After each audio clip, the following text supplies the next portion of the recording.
নমস্কার বন্ধুরা, জ্যোতি সিম্পল কিচেনে সবাইকে স্বাগত। আশা করি সবাই তোমরা খুব ভালো আছো আর আমিও ভালো আছি। তো আজকে দেখো নতুন আলু দিয়ে আমি চিকেনের একটা রেসিপি নিয়ে চলে এসেছি।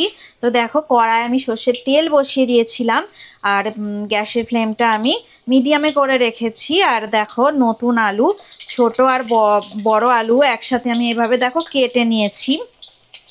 আর কিছু ছোট আলু এইভাবে দেখো গোল গোল ছোট ছোট আলু আমি কেটে নিয়েছি। তো এইভাবে নতুন আলু দিয়ে ছোট আর বড় দুটো মিক্সড করে আমি আজকে চিকেনের রেসিপি বানাবো। তোমরা স্কিপ করো না, ভিডিওটা প্রথম থেকে শেষ পর্যন্ত দেখো, আশা করি তোমাদের ভালো লাগবে। তো দেখো আমি ভালো করে ভাজা করে নিচ্ছি। তো আলুগুলো দিয়ে দিয়েছি আর গ্যাসের ফ্লেমটা দেখো আমি এবার হাই ফ্লেমে করে দিয়েছি। আর পরিমাণ মতো আমি নুন দিয়ে দিলাম। তো আলুর ভেতরে নুনটা যাতে ঢুকে যায় সেই জন্য একটু আমি নুন দিয়ে দিলাম আর কি। আর দেখো খুব সামান্য একটু আমি হলুদ গুঁড়ো দিয়ে দিচ্ছি। তো ভালো করে দেখো আমি আলুটা ভাজা করে নেব, একটু লাল লাল করে ভাজা করে নেব। হাই ফ্লেমে রেখে 2 থেকে 3 মিনিট আমি আলু ভাজা করে নেব, একটু সোনালি সোনালি রং ধরা পর্যন্ত অপেক্ষা করব। আর ভালো করে দেখো ভাজা করে নিচ্ছি আলু দেখো লাল করে ভাজা করা হয়ে গেছে। এবার আলু আমি একটা পাত্রে তুলে নেব।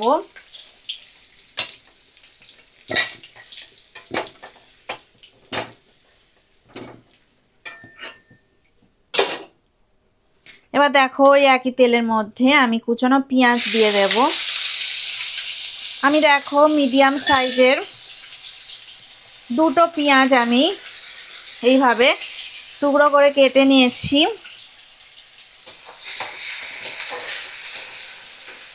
দেখো আমি ভালো করে পেঁয়াজ ভাজা করে নিচ্ছি আর গ্যাসের ফ্লেমটা আমি মিডিয়ামে করেই রেখে দিয়েছি। দেখো পেঁয়াজ সোনালি করে ভাজা হয়ে গেছে। এবার আমি পরিমাণ মতো আদা রসুন বাটা দিয়ে দিলাম আর সামান্য একটু জিরে বাটা দিয়ে দিলাম। আর দেখো কাঁচা লঙ্কা আর টমেটো আমি দিয়ে দিলাম। দিয়ে ভালো করে আমি সমস্ত মশলা একটু নাড়াচাড়া করে নেব।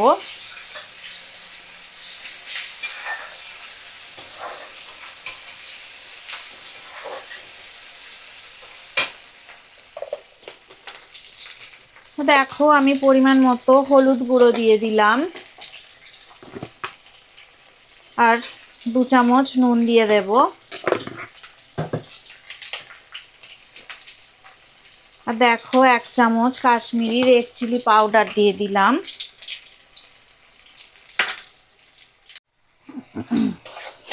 তো দেখো মশলা ভালো করে আমি কষিয়ে নিয়েছি। এই যে দেখো ভালো করে মশলাগুলো সমস্ত মশলা আমার কষানো হয়ে গেছে। এবারে আমি একটু টক দই দিয়ে দেব। এই যে দেখো টক দই দিয়ে দিলাম, বাটি ধুয়ে জলটাও দিয়ে দিলাম।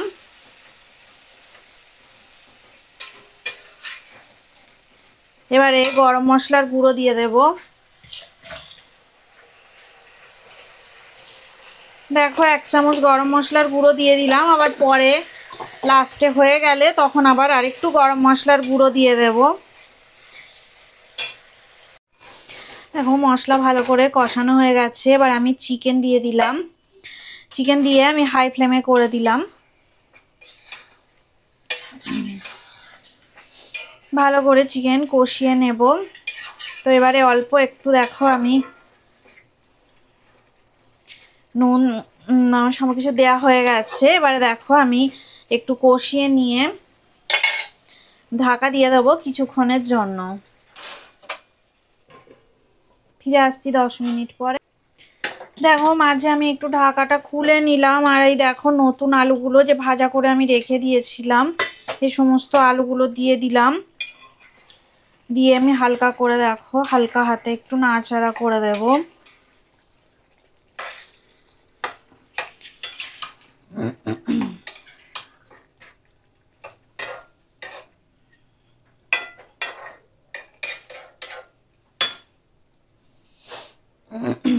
তো আবার আমি দেখো ঢাকা দিয়ে রাখলাম। দেখো চিকেনের ঢাকাটা আমি খুলে নিয়েছি আর এই দেখো এখন একটু জল জল আছে। তো মাংসটা আর একটু ভালো করে কষা কষা হবে, সুন্দর করে কষিয়ে নেব। একদম তেল ছেড়ে দিলে তখন একটু আমি জল দিয়ে দেব, একদম একটু গরম জল। দেখি আমি একটু গরম জল বসিয়ে দিই এক সাইডে।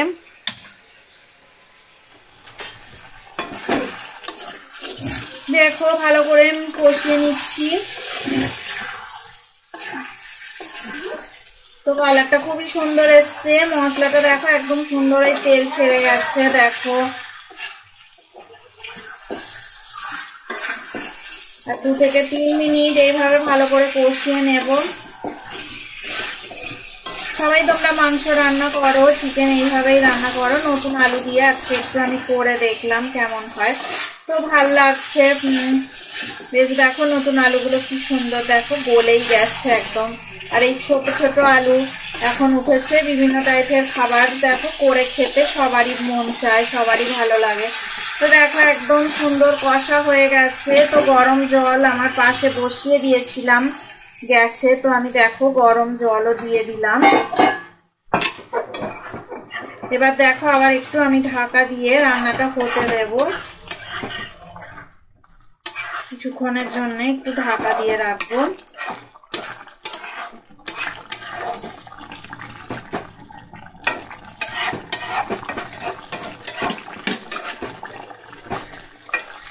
ফিরে আসছি 10 মিনিট পর, ঢাকা দিয়ে রান্নাটা হতে দিচ্ছি। রেসিপিটা যদি ভালো লেগে থাকে অবশ্যই লাইক দেবে, শেয়ার করবে আর কমেন্ট করে আমাকে জানাবে তোমাদের কেমন লাগলো এই চিকেনের রেসিপিটা। তোমরা সবাই ভালো থাকো, সুস্থ থাকো আর আমার রেসিপি এভাবে দেখতে থাকো। তোমাদেরকে অনেক ধন্যবাদ এতক্ষণ ধরে রেসিপিটা আমার সাথে থাকার জন্য। পুরনো বন্ধুদের তো অনেক ধন্যবাদ আমাকে এগিয়ে নিয়ে যাওয়ার জন্য। আর নতুন যারা বন্ধু আছো আমার চ্যানেলটা সাবস্ক্রাইব করে আমার পাশে থেকো। আজকের মতো টাটা।